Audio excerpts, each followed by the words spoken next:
Hello, everyone. I'm just going to record this response to some accusations that I have been a corpse humper, and that's a term that I recently used on this channel back in November. But I'm going to use it again, corpse humper, because it's just funny to me. Sea Beach is the one who taught me that word. Anyways, this is a video response to the Brain Enema for the win, and her video, blah blah blah, and money off Happy Cabby Death, Creationist Cat Brett Keane, and Agent of Doubt, and a video by Queeny Martha, and it's called Monetizing Death. Links in the description box to both. Know that I'm not hating on anyone who has opinions about this. I'm just going to talk a little bit about this. So I'm going to start with the Brain Enemas video, and I'll play a little snippet from it. Trigger warning for your ears. But it turns out you put ads on Happy Cabby's video. I knew him. You knew him. And Brett Keane knew him. But I knew him for a long time. Like Jesus Christ. And you motherfuckers put ads on your videos. Oh my God. Okay, I haven't heard a voice that raspy since I pissed off Bruce, the Stigmadane. Bruce Shepard used to give me rants like that. But if you guys didn't get that, she was saying that she politely disagrees with my decision to put ads on a video where I talked about Happy Cabby in the wake of his death. So there's ads on all my videos. It's actually the default for me to upload. I don't even have to click anything. It's something that was decided by my network. That would be the default. That doesn't work when I make a video from my cell phone, though. If I upload it from my cell phone, it won't be monetized, and it will be it'll be live. People will be able to watch it, but I have to actually go in, not through the YouTube app, and then set things to monetize. But that video was not taken off my cell phone because, well, you can see, this is my cell phone. This shot right here is coming from a camcorder that I use all the time because it's easy. So yeah, that video had monetization, just like every other one of my videos. I do tell people to use AdBlock Plus and not pay anyone on YouTube anything, because really I use this as a social networking site where I feel like if you're watching ads all the time, that's less time that you're socializing. And I tell everyone AdBlock Plus. And if I mention it all the time, I know somebody's, getting the idea in their head, hey, maybe I do want to not watch any ads. And I'm okay with that. Watch me with no ads. And if you want to, put special privileges for certain YouTubers so that you watch their ads and not others, I'm fine with that too. I don't care. It's not like we're making that much money.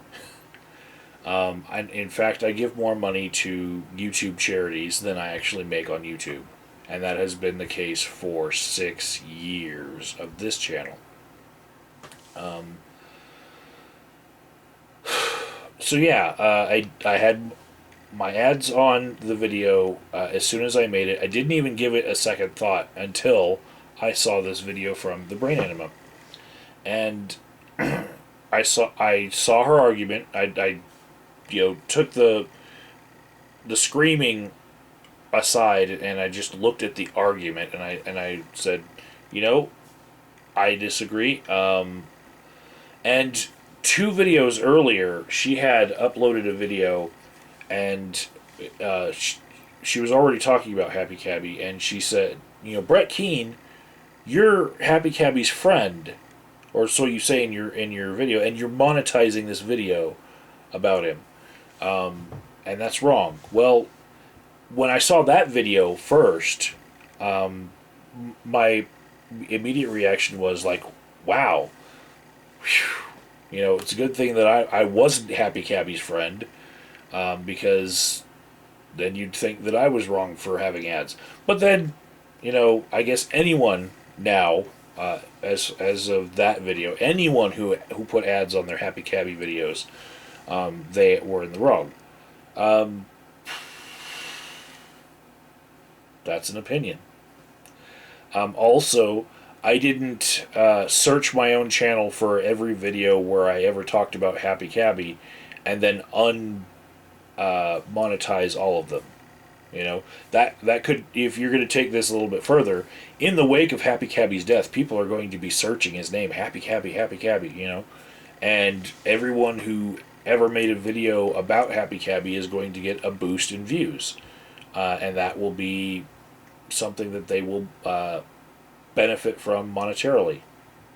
So if they want to avoid that in order to, I don't know, appease some sort of principle, I don't know, then maybe they should all unmonetize their videos. I'm not of that opinion.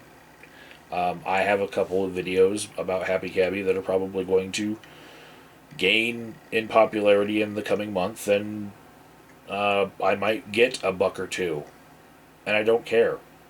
I seriously don't. So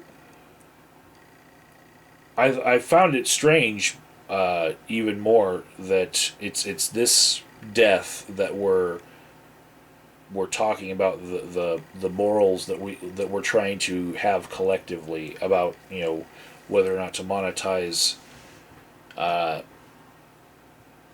video about someone's death, because I have a couple videos on my channel talking about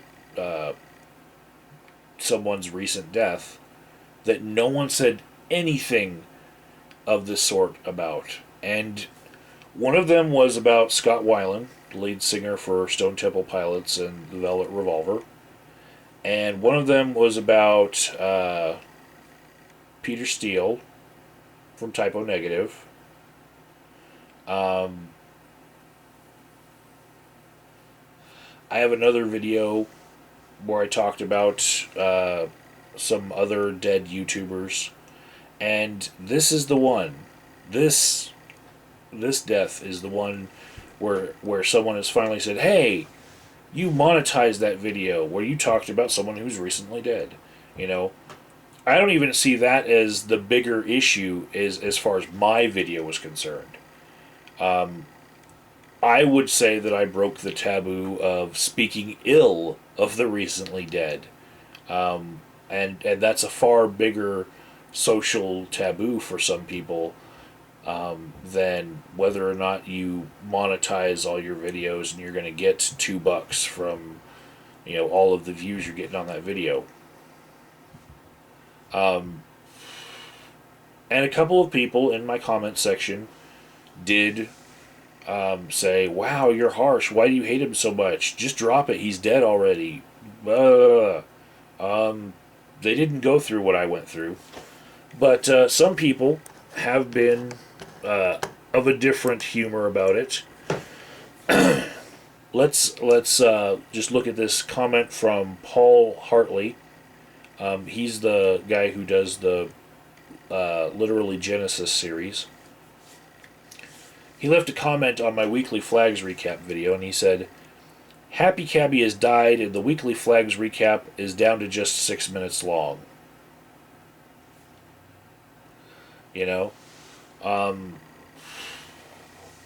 There was another video that I saw today. I'm going to pull up my history real quick while I'm talking.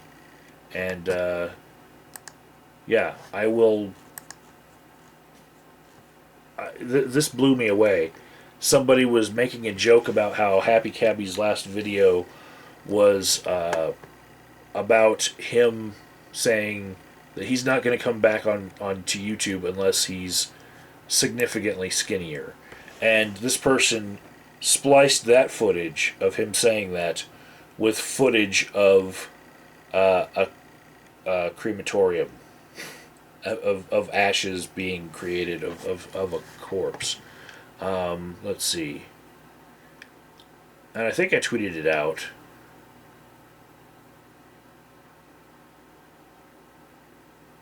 And looks like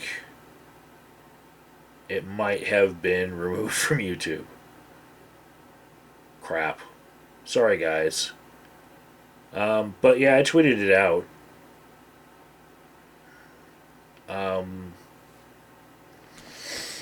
Just because it was another person's opinion. Peace in Christ Alone came out of the woodwork for this particular YouTuber's death. And he's been on the run, keeping his low profile for a long time. And poof, there he is making a video about it. There is a video on a channel that is it's been made for Nick Bravo. He's still in custody in California, and it's him on the phone being recorded talking about Happy Cabby, in the wake of his death. That's how big of a death this was, and so I'm not surprised that a whole bunch of people are talking about Happy Cabby, putting his name in the title, and just getting things off their chest, how they feel about it. This isn't the first time I've dealt with a death of a YouTuber, real or hoax, but it certainly is. It's been an occasion to talk about what are the social mores that we want to have as YouTubers, as a community, around the subject of death. And I'm one of those who thinks that you should treat it just like any other subject. I've got videos on all my or ads on all my videos, 2,000 plus videos, and less than 1% of them are about people who have recently died. Okay? And I don't think that I'm a corpse humper all the time, to the point where it's something that's annoying people, or that I'm doing it intentionally to jump on the drama. I legitimately had some feelings that I felt like expressing, and I have the kind of YouTube channel where I just talk about my feelings. That was the whole point of this channel when I started it. And it's not like I am so hard up for YouTube Cash that I always pick video topics based on what's going to be trending, or trying to beat everyone to a subject or anything like that, because I will post videos of my vacation, of some rocks, and then I will just hope that some people will enjoy that video, because that's what I do on this channel. I do what I want, and I can tell you, being one of those few people who have more than 2,000 videos here on YouTube, on one channel, if you don't do what you want and instead you just do what you think is going to get you paid, you're not going to be around as long as 2,000 videos.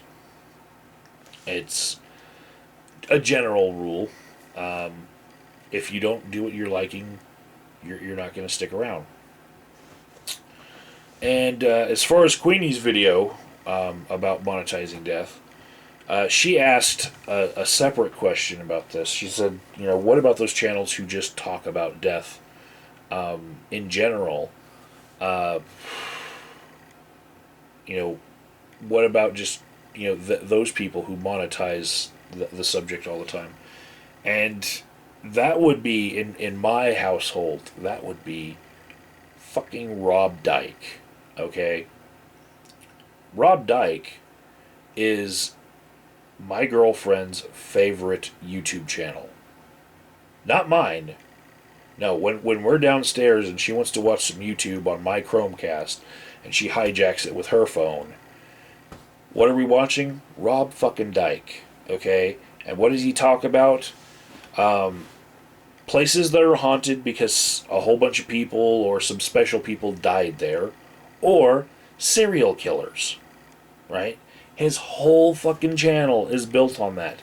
And are people saying that death is a taboo subject, so you shouldn't ever monetize that to him? I'm sure he would laugh in their faces if anyone did say that to him, because he makes a pretty penny doing it.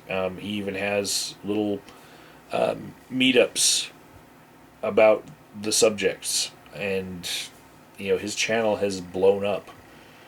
And yeah, I might not like his delivery that much, and I might not like that my girlfriend likes his channel more than mine, but I don't think there's anything wrong with the subject matter that he's talking about. It's very salacious. It's what people want to see. And I think that there's a difference between those of us who just naturally, as a part of running the course of their lives, they come across the subject of someone dying, and those people who talk about death all the time, like Rob Dyke. Even then, I just don't think that it's something that you should make a no monetizing when somebody died in the story rule.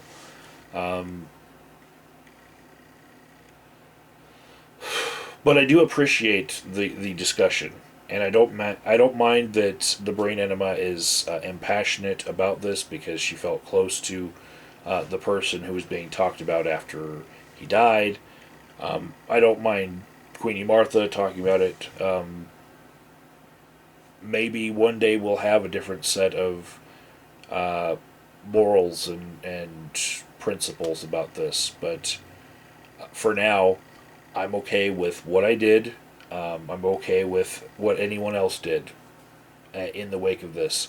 There's no script for dealing with someone's death, really.